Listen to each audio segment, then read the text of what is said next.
পিএলের যোগান যত বাড়বে সে অনুপাতে গলদার উৎপাদন বাড়বে বহুগুণ।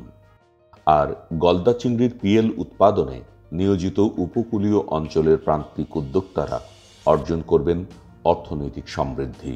তাই ক্ষুদ্র উদ্যোক্তাদের প্রশিক্ষণ ও আর্থিক সেবা দিয়ে পিএল উৎপাদনে সক্ষম করে তুলেছে নয়াবেকি গণমুখী ফাউন্ডেশন এনজিএফ।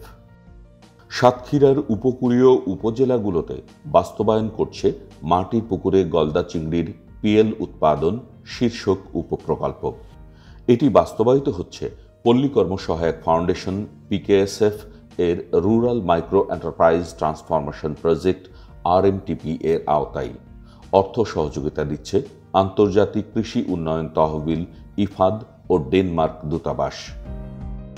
এই প্রকল্পের প্রথম পর্বের ভিডিও চিত্রে আমরা শিখেছি গলদার পিএল উৎপাদনের জন্য সবার আগে প্রয়োজন এলাকার নির্বাচন কেমন হবে, অবকাঠামো উন্নয়ন ও রক্ষণাবেক্ষণ কিভাবে করতে হবে, কিভাবে পুকুর প্রস্তুত করতে হবে, কিভাবে পুকুরে পানি প্রবেশ করাতে হবে, কতটুকু ব্লিচিং পাউডার ব্যবহার করতে হবে ইত্যাদি সম্পর্কে।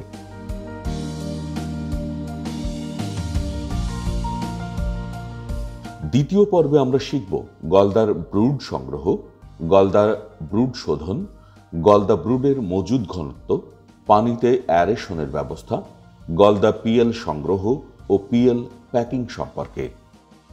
গলদা ব্রুড সংগ্রহের জন্য অমাবস্যা বা পূর্ণিমার গণকে সামনে রেখে মূলত পিএল উৎপাদনের সময় নির্ধারণ করতে হবে। সাধারণত উপকূলীয় এলাকায় মার্চ এপ্রিল মাসের দিকে মানসম্মত পানি পাওয়া যায়। পানি সংগ্রহের সময়ে লবণাক্ততা নির্ধারিত মাত্রায় আছে কিনা তা দেখে নিতে হবে। নিরাপদ পানি তৈরি করা সম্ভব হলে নিরাপদ উৎস হতে গনের 2 থেকে 4 দিন পূর্বেই কালচে বাদামি রঙের স্বচ্ছ ডিমওয়ালা বেরিড স্ট্রিগলদা সংগ্রহ করতে হবে। স্ট্রিগলদার আকার 50 থেকে 90 গ্রামের মধ্যে হলে ভালো হবে, তবে 70 থেকে 80 গ্রামই আদর্শ। বেরিড স্ট্রিগলদা খুব সাবধানে উৎপাদন পুকুরে এমনভাবে আনতে হবে যেন পীড়ন সর্বনিম্ন পর্যায়ে থাকে।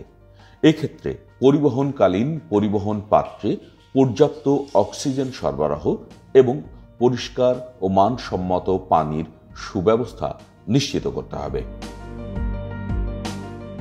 ব্রুড মজুদ। গলদা ব্রুড মজুদের পূর্বে অবশ্যই শোধন করে নিতে হবে যেন তার সাথে মজুদ পুকুরে জীবাণু প্রবেশ না করে।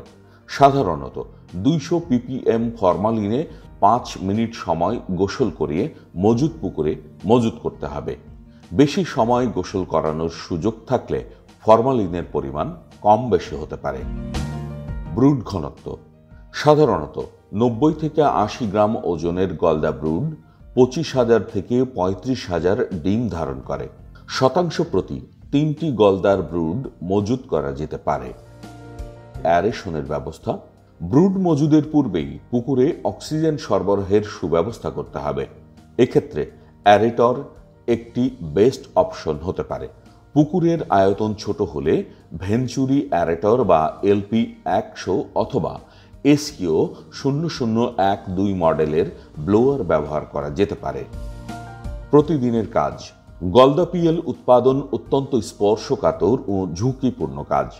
সামান্য এদিক ওদিক হলেই উৎপাদন কার্যক্রম বিঘ্নিত হতে পারে। পানির গুণাগুণ বজায় রাখাই সবচেয়ে বড় চ্যালেঞ্জ। পানির লবণাক্ততা, স্বচ্ছতা, তাপমাত্রা, অক্সিজেন, পিএইচ, হার্ডনেস, অ্যালকানিটি সবচেয়ে গুরুত্বপূর্ণ।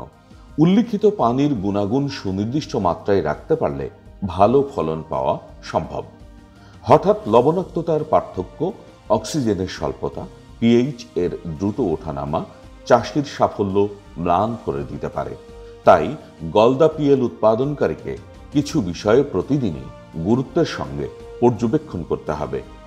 এগুলো হলো পানির গুণাগুণ প্রতিদিন পর্যবেক্ষণ করতে হবে, জুপ্ল্যাঙ্কটন এর আধিক্য নিয়মিত পর্যবেক্ষণে রাখতে হবে, প্রতিদিন নিয়মিত প্রি এবং প্রোবায়োটিক এমনভাবে প্রয়োগ করতে হবে যেন পানির রং হালকা বাদামি সবুজ সব সময় বজায় থাকে। বায়োসিকিউরিটি কঠোরভাবে নিয়ন্ত্রণ করতে হবে। অ্যারেশন ঠিকমতো হচ্ছে কিনা তা পর্যবেক্ষণ করতে হবে। হঠাৎ বৃষ্টি হলে পরিমিত পরিমাণ মিনারেলস প্রতি শতাংশে 2 গ্রাম হারে প্রয়োগ করতে হবে। পানির গভীরতা 3.5 থেকে 4 ফুট ধরে রাখতে হবে। তথ্য উপাত্ত নিয়মিত রেকর্ড করতে হবে।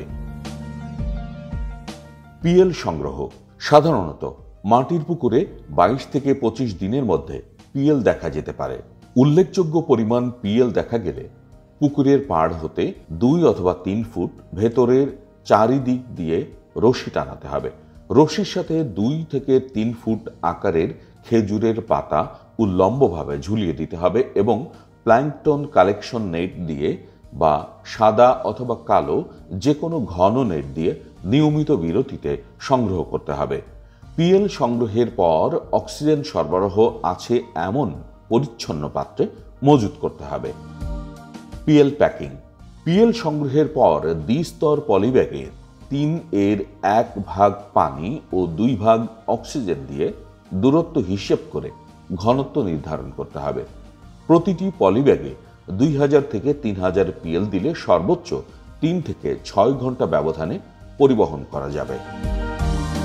আমাদের উপকূলীয় অঞ্চলের মানুষের একমাত্র ইনকাম সোর্স হচ্ছে চিংড়ি চাষ। মাটির পুকুরে কম খরচে পিএল উৎপাদন করা যায়, তা দেখে স্থানীয় ফার্মাররা খুবই উৎসাহিত।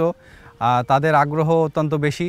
তারা আমরা যদি বিভিন্নভাবে তাদেরকে সাপোর্ট দিতে পারি আর্থিকভাবে এবং প্রযুক্তিগতভাবে, তাহলে এই পোনা উৎপাদন করে আমাদের উপকূলীয় অঞ্চলসহ বাংলাদেশের বিভিন্ন এলাকায় আমরা এই পোনার যে চাহিদা এটা পূরণ করতে পারবো। আমার এখান থেকে রেনু নিয়ে মানুষ অনেকেই খুবই সন্তুষ্ট। তার কারণ তাদের অন্য জায়গা থেকে নিয়ে যেমন তাদের দামে বেশি দিতে হতো, আবার সেই সাথে অনেক মর্টালিটি হতো, অনেক মারা যেত। তো যেখানে আমার এখান থেকে নেওয়ার পরে এই দিক থেকে তারা সাধারণ চাষি তারা অনেক খুশি এবং তারা খুবই উপকৃত। আর এখানে যে পরিমাণে চাহিদা বা সাড়া পাইছে, আমার মনে হয় আরও অনেক বেশি উৎপাদনের দরকার আছে এই রেনুর। তা আমি যদি এইভাবে আগামীতে যদি সহযোগিতা আপনার পাই, তাহলে আমি আরও উৎপাদনও করতে পারবো, সেই সাথে এই এলাকার আরও অনেক নতুন উদ্যোক্তাও সৃষ্টি হবে। বাংলাদেশে পিএলের ব্যাপক চাহিদা, তাই উপকূলীয় এলাকার পানি ও মাটির গুণাগুণ, বিদ্যমান পারিপার্শ্বিক পরিবেশ, উপকরণের সহজ প্রাপ্যতা, চাষির কারিগরি জ্ঞান এই শিল্পকে অনন্য সফলতা এনে দিতে পারে। এ কারণে বর্তমান বিদ্যমান সুযোগের সাথে সমন্বয় সাধন, মাঠ পর্যায়ে দক্ষ কর্মী তৈরি ও আগ্রহী চাষিদের মাঝে সঠিক প্রযুক্তি হস্তান্তর করতে হবে।